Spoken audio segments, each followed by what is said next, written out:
Semi-sleeper seat, piston replacement. To replace the seat gas cylinder, you will need the following tools: a power screwdriver, a Phillips bit, a flathead screwdriver, a 17mm combination wrench, a 10mm open-end wrench, a 9mm open-end wrench, a 17mm socket, a torque wrench, and a new gas spring cylinder. Start by accessing the underside of the seat. Using a Phillips screwdriver or a power driver, loosen the screws that secure the seat to the structure.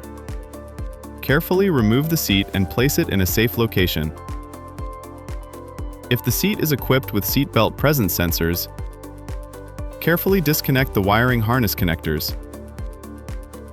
Recline the seat to half of its travel range. Identify the steel cable attachment point. Remember, sleeper and semi-sleeper seats have different cable attachment types. Detach the steel cable from its mount. Using the 9 and 10mm wrenches, loosen the lock nut securing the conduit. Move the cable aside, but do not replace it, even if a new one is included in the kit. Locate the gas spring cylinder mounting bolts. Using a screwdriver or a small pry bar, release the rear bolt lock.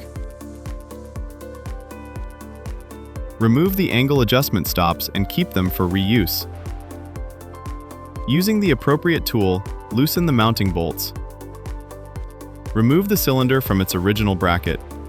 Do not activate the trigger mechanism, as this may void the warranty. Install the new cylinder in the same position as the old one. Tighten the bolts to 24 Newton meters. Reattach the locking washer on the rear bolt. With the new cylinder installed, reinstall the adjustment stops.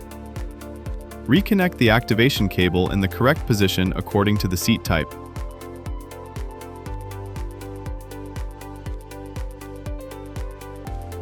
Check the proper operation of the reclining lever and the backrest.